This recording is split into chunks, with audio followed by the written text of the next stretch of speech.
Dada, habari? Nzuri. Nadhani tulishakutana kama wiki iliyopita. Nakumbuka. Uzima upoje? Tuendelea vizuri. Sawa, nashukuru. Samahani, maana leo nimekuja, nilikuwa nataka nikutafute nikuulize swali. Hivi kwa mfano dada, hata nimefika Dar es Salaam, kweli wazee wapo, vijana wapo, wakina mama na wakina dada wapo, au sio? Lakini nimejaribu kutembea Dar es Salaam hii, hasa mida ya kuanzia saa 3 kwenda mbele, inakuwa iko tofauti na mchana. Hivi kwa nini inakuwa hivi kwa Dar es Salaam? Kwa nini nasema hivyo? Kwani mida ya mchana na saa 3 inakuwa hivi? Mimi kusema kweli sijawahi kutembea kuanzia saa 3. Ni saa 2. Basi sasa ndio maana unashindwa kuelewa mazingira ya saa 3 kwenda mbele kwamba Dar es Salaam inakuwaje, si ndio? Nilipita hapa mitaa ya Buguruni. Hii mitaa ya Buguruni nikatembea pia ile Sinza Mori, na nimefika pia nikatembea sehemu moja wanakuita hapa, wanakuita wapi, Mwenge. Sawa naye nikafika kule. Lakini cha ajabu, kuanzia saa 3 kwenda mbele, wale niliowakuta mchana dada zangu huwa wanazikataa nguo zao zile za mchana, wanavaa nguo kama za watoto wadogo, yani nguo za kuonyesha ambazo yani mtu ambaye kwamba hausamini mwili wake. Hivi inakuwa vile kwa ajili gani dada? Sababu nimekuona wewe ulivyo na jinsi hata wale walivyo ni vitu viwili tofauti. Kuna sababu zitakazoelekea mtu afanye. Sawa kabisa. Kwa kwanza mtu anatakopo labda maisha yake, ana familia sawa, lakini hawezi kutunza au ana sehemu ya kufanya kazi. Kwa hiyo inasababisha yeye kuuza mwili wake ili aweze kutunza familia yake.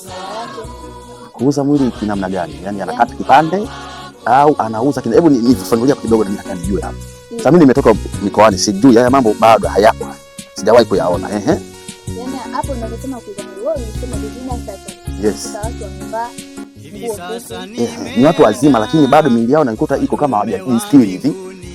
Hawajajistiri kimavazi. Tulifundishwa, tuliambiwa kwamba kuna watu kama saga usiku. Yeah. Wanakuza mwili. Okay. Yes.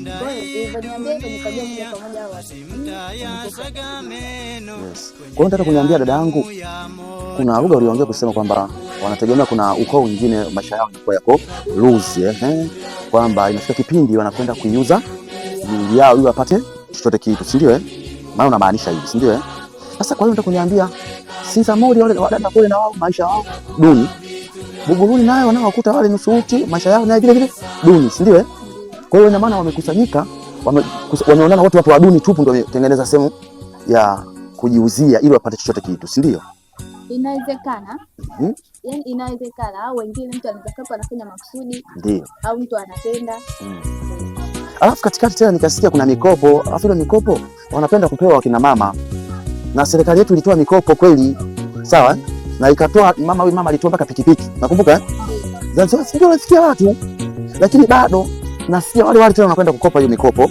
Ndani tena ya mwezi mbali unakuta bado kama hawajawa ile mikopo haijawasaidia kwenye jambo lolote. Sawa? Hali yao ya kutoka katika ile hali ya nusu uchi bado iko vile vile. Na mikopo wakiwa wanakopa. Je, wewe kama dada yangu, hawa watu tuwasaidie kwa muundo gani ili ionekanike waachane na haya mambo na tuwakute kama wewe wamevaa nguo za kujistiri na wajiheshimu kama wewe? Je, hawa wanawake wenzio unaweza ukawa na chochote cha kuweza kuwaeleza hivi? Nadhani kwamba kuna watu wanatusikia. Watu wanatusikia. Au sio bwana? Tuongee kitu au uweze kuongea kitu ionekane kuna chombo kimwafikia cha kuwageuza. Je, kama dada yangu unawaambiaje wanawake wenzio kama hao au mama zetu? Kwa sababu kuna wengine nawakuta pale ni wakina mama kabisa. Nadhani ushakutana nao hata wewe pia. Na wengine ni bibi zetu kabisa kwa pale.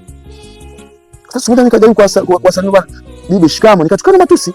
Ni mzaa babu yako. Sasa mbona bibi na mama shikamoo kanachukua na matusi na kwaje? Mimi baadaye nikabadilisha nguo. Nikitoka pale nikasema mambo vipi sasa? Poa. Vipi, njoo kwanza na shilingi hapa. Una 1000 hapa. Ndipo nipo mimi Dar es Salaam. Kuna nani? Hakuna mzee.